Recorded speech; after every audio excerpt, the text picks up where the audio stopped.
বিসমিল্লাহির রহমানির রহিম। টিউটোরিয়াল ফ্যাক্টরিতে সবাইকে স্বাগতম। টিউটোরিয়াল ফ্যাক্টরিতে আমি আছি জিএম মানব। আর শিখবেন কিভাবে এটি ফটোশপে ব্রাশ তৈরি করতে হয় এবং ব্রাশ সম্পর্কে কিছু ধারণা পাবেন। তো চলুন শুরু করা যাক।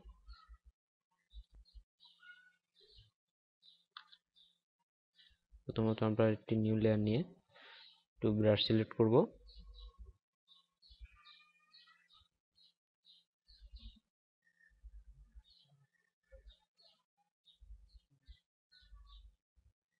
আমরা একটি টেক্সট লিখে দেখি।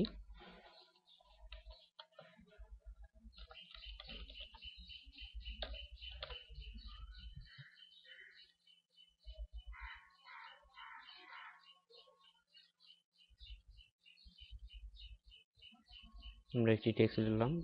এখানে ব্রাশ তৈরি করার ক্ষেত্রে কালার কোনো বিষয় নয়, তবে কালারের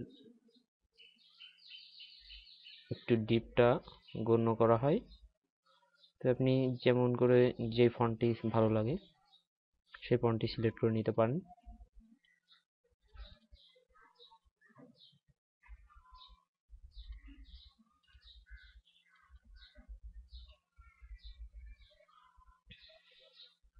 তো আমি এটি সিলেক্ট করলাম।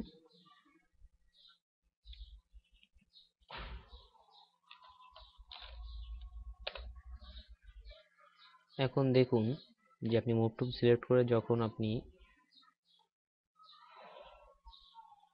এটা বর্তমানে টেক্সট অবস্থায় আছে, এটা আপনাকে রাস্টারাইজ অপশনে নিয়ে যেতে হবে। সেহেতু আপনার রাস্টারাইজ আগে শিখেছেন, ডান ক্লিক করে রাস্টারাইজ টাইপ দিলে এটা কন্ট্রোল চেপে ধরে এই পজিশনে সিলেক্ট করলে সিলেক্ট হবে। এখন ব্রাশ তৈরি করতে গেলে আপনার ব্যাকগ্রাউন্ডকে বাদ দিতে হবে, এর জন্য আপনি এটা হাইড করবেন।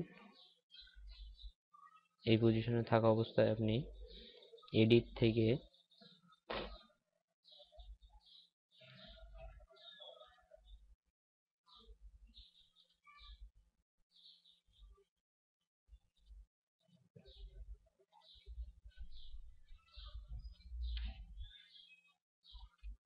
কন্ট্রোল চেপে ধরে ঠিক এই পজিশনে সিলেক্ট করতে হবে। করলে আপনার কোন অংশটুকু ব্রাশ তৈরি করবেন ঠিক সেই অংশটুকু সিলেক্ট হয়ে গেছে। এখন এডিট থেকে ডিফাইন ব্রাশ প্রিসেট, এডিট থেকে ডিফাইন ব্রাশ প্রিসেট আপনি এখানে আপনি ইচ্ছা করলে নাম দিতে পারেন।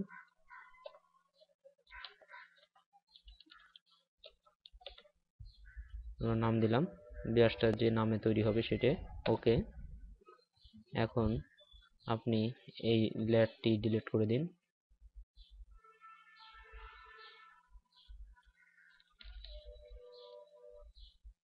ডিলিট করে দিলাম, কন্ট্রোল ডি দ্বারা সিলেক্ট উঠিয়ে দিলাম।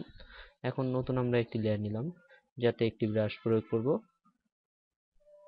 আমরা ব্রাশ তৈরি করার সবচেয়ে লাস্টের পজিশনে দেখতে পারবো ব্রাশটি আছে। এখন দেখুন এটা ব্রাশ হয়ে গেছে।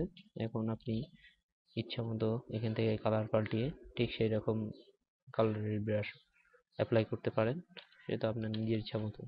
ধরুন আপনি কোনো ব্যানার তৈরি করছেন যে আপনার সাইটের অ্যাড দেওয়ার দরকার, সেক্ষেত্রে আপনি এ ধরনের ব্রাশ তৈরি করে রাখতে পারেন। বারবার যেহেতু লেখা একটি কষ্টদায়ক বিষয় বা বিরক্তিকর, সেহেতু আপনি একটি ব্রাশ বানিয়ে এই সমস্যার সমাধান করতে পারেন। ব্রাশ থেকে আপনি এতে আরো ডিজাইন করতে পারেন, স্ক্যাটারিং, শেপ ডাইনামিক্স ইত্যাদি দ্বারা বিভিন্ন ইফেক্ট দিতে পারেন। এখন এরপরে ড্র্যাগ করুন, দেখুন যে কত সুন্দর ইফেক্ট দিচ্ছে।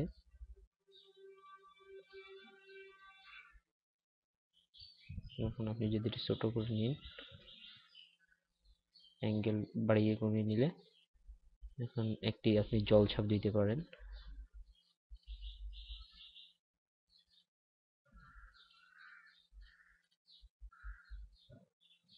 এইগুলো এখন অপাসিটি কমালে আমরা এক ধরনের জলছাপ চলে আসলো। এভাবে আপনি বিভিন্ন ধরনের গল্প করতে পারবেন। জাস্ট আপনার স্টার্টিং পয়েন্টটা দেখিয়ে দিলাম, এরপরে তো আপনি করতে পারবেন। তো আজ আর নয়, সামনের দিন শিখবেন কিভাবে একটি ইফেক্টেবল বাবল তৈরি করা যায়। সে পর্যন্ত অপেক্ষা করুন। ভালো থাকুন, সুস্থ থাকুন, এই কামনায় শেষ করছি। আল্লাহ হাফেজ।